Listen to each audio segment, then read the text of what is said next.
Hey guys, so today I want to just talk about the state of the housing market in 2022. Looks like 2022 is not starting off well. The inflation has gone through the roof, the stock market has crashed, the Federal Reserve is increasing interest rate in order to try to tame the inflation rate, and overall, the average buying power of American and the savings rate of American has gone down, which is going to lead to lower demand for houses. But yet, the costs of housing has come through the roof. The costs of rent is still going up. And in today's video, we're going to take a look at some data as to why this is happening, why the housing market is still going up, despite all these indicators telling us that it should go down instead of up. So let's get started. So this is data from the US housing market from Redfin. And as you can see right here, home prices nationally rose 11.2% year over year in June. At the same time, number of house that is sold dropped 17.4%, and the number of home for sale rose 1.6%. So if you look down here, year over year, the median price of a home increased 11.2%. Number of households dropped 17.4%, and the national 30-year fixed mortgage rose 2.5 basis point up to 5.5%. So you can see right here, it's at almost an all-time high again, even higher than back in 2018.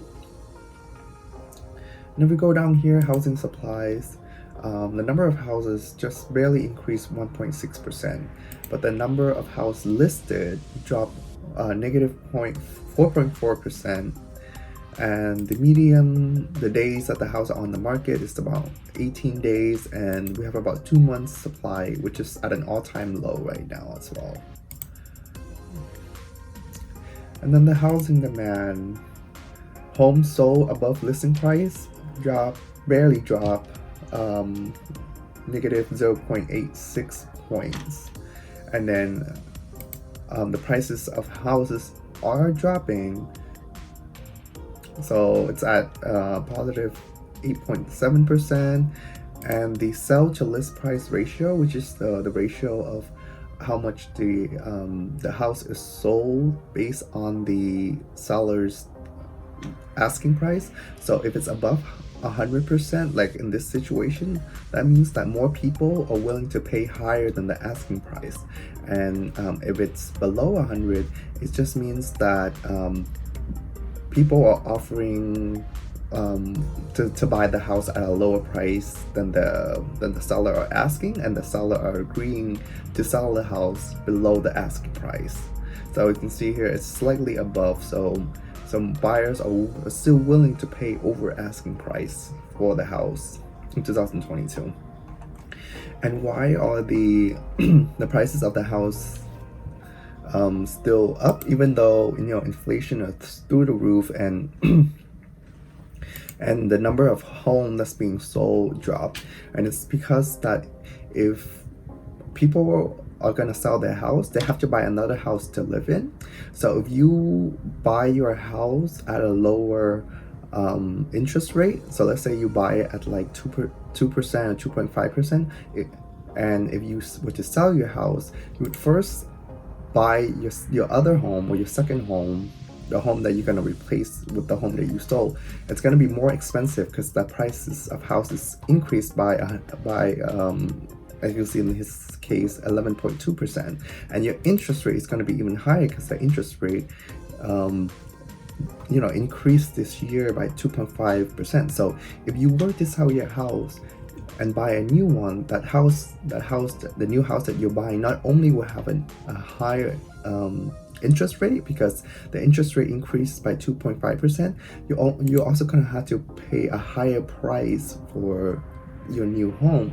So as a result, more people are opting just to stay put and just to not list their house and just sell their house.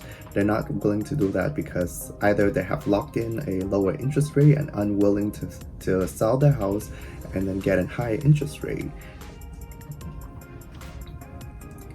And which is result in here number of house newly listed home dropped negative 4.4% because as interest rate increases, people are more reluctant to sell their house because, you know, if they buy a new house, they may have to pay a higher interest rate, and the price of the new home might be increasing because overall, you know, the median sale price of a home has increased 11%. So not only are you going to have a higher interest rate, you also may have to pay a higher price for your new home, which result in less people willing to sell their home.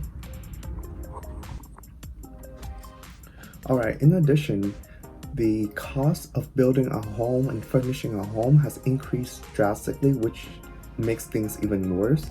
So building material rose 31% from 2020 to 2022. So if you look at concrete is up 3.2% from 2021 to 2022, and the gypsum, which is used to make plasters and drywall, increased 20.7%. And of course, lumber. Most houses in the US are made out of lumber, and you can see right here increased almost 80% from just September 2021 to January 22. Steel actually dropped 9.9% in February, and then paint increased 20.3% from 2021 to 2022, and then insulation material, you know, increased 17.8% in early 2021, and then increased another 5.4% since November of last year. And you know, like everything else is just increasing. Even like furnishing over here increased almost 20%. And then here you have household appliance increased 7.3% over the year. So overall, just the cost of building a house and the costs of, you know, buying a house that needs furnishing, that needs renovation, is just overall increasing, which is just driving the cost of everything up. And what this means is that it's gonna spill over to the rental market. So if you look here, nationally, the price of renting a one-bedroom increased a whopping 25.5%, and then a two-bedroom increased by 26.8%. And if you look here, it shows you like a nice map of the increases with South Dakota increasing 6.65%, California 24%, of course Texas 30%, Florida 42%. And you look right here, this is the average price trend for all the major city, you know, Long Beach, Austin, Texas. You know, that's a lot of migration from California to Austin, Texas. So I'm not surprised that the increase is over 100%. It's more than double at 121%.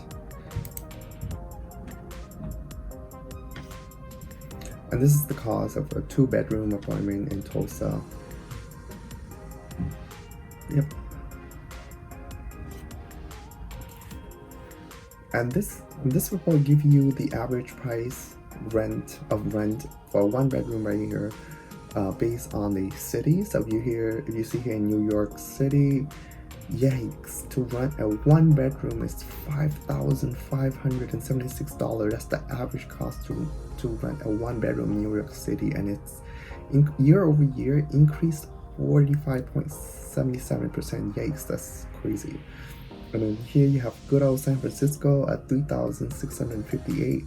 I thought that was high, but seeing how New York is yikes, that's crazy.